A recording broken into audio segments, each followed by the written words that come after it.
Hello everyone, আসসালামু আলাইকুম। কেমন আছেন সবাই? আমি আলহামদুলিল্লাহ ভালো আছি। তো এই যে আপনাদের ভাইয়া হচ্ছে আজকে বিকালবেলা মাছ নিয়ে আসছে, রুই মাছ, তারপর হচ্ছে লইট্টা মাছ, চিংড়ি মাছ, তারপরে হচ্ছে পোয়া মাছ। তো ওগুলো সব হচ্ছে ধুয়ে রাখবো।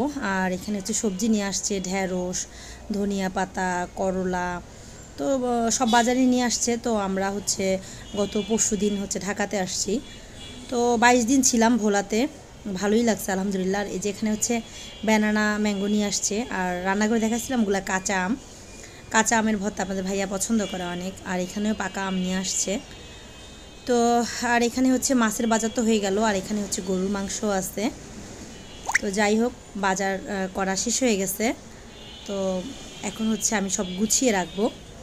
আর এই যে এখানে হচ্ছে শাক, এগুলো। আর হচ্ছে কয়টা বাজে আপনাদেরকে একটু দেখাচ্ছি।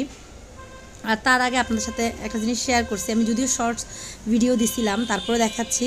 বাবুর ফ্রেন্ডের মাকে দিয়ে হচ্ছে এই দুইটা হচ্ছে জিনিস আমি তৈরি করাইছি। ভাবি আমাকে করে দিচ্ছে, ভাবিকে অনেক থ্যাঙ্কস। খুবই সুন্দর, আমার এত পছন্দ হয়েছে এবং খুব সুন্দরভাবে করতে পারছে।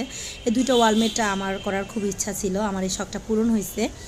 তো পেজ থেকে আসলে ভয়ে ভয়ে নেই যে যদি খারাপ হয় সেলাইগুলো, তাই হচ্ছে ভাবি থেকেই নিলাম। তো এই যে এখন হচ্ছে অনেকটা সময় হয়ে গেছে, ভাবলাম যে তাড়াতাড়ি সব কিছু গুছিয়ে নেই। আর এই যে এখানে হচ্ছে আমার মেজো বোনের কাছ থেকে এই স্ন্যাক প্লান্টটা আনছি আমি।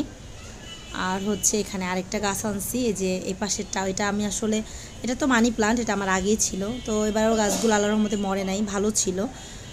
আর হচ্ছে ভালো থাকলে এসে দেখলেও আসলে ভালো লাগে। আর এই যে এখানে হচ্ছে আরেকটা গাছ নিয়ে আসছি, এই গাছটার নাম অবশ্য আমি জানি না, যারা জানেন অবশ্যই কমেন্টসে জানাবেন। এটাও আমার মেজো বোনের কাছ থেকে নিয়ে আসছি, ও দুইটা ছিল, একটা আমি নিয়ে আসছি। তো যাই হোক, অনেকটা সময় হয়ে গেছে। আর হচ্ছে এখন বাজে হচ্ছে 6টা। তো সব কাজগুলো শেষ করে আবার আসতেছি।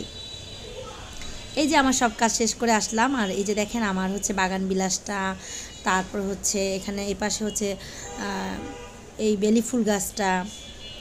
গাছগুলো আলহামদুলিল্লাহ ভালো আছে। আমি অনেক ভয় পাইছি, ভাবলাম যে আল্লাহ 22 দিন পরে ভোলা থেকে যেয়ে দেখবো গাছগুলোর কী অবস্থা, আল্লাহ জানে। যাক আলহামদুলিল্লাহ গাছগুলো ভালো আছে। আর চা ছাড়া তো আমার চলেই না, আমি একদম চা প্রেমী মানুষ। তো চা খাচ্ছি আর একটু রাতের দৃশ্য দেখছি। আর আসলে বড় ভিডিও দিব করে সময় করে উঠতে পারি না, দেওয়া হয় না। তো সবাই ভালো থাকবেন, আমাকে বেশি বেশি সাপোর্ট করবেন, আমার ভিডিওটা শেয়ার করবেন, লাইক দিবেন, কমেন্টস করে জানাবেন আমার ভিডিওগুলো কেমন হচ্ছে। প্রায় 8টা বেজে গেছে, কিন্তু কাজগুলো সব শেষ হয়ে গেছে, এবার চিন্তা শেষ। যাই হোক, আবার দেখা হবে নেক্সট কোনো ভিডিওতে। সে পর্যন্ত সবাই ভালো।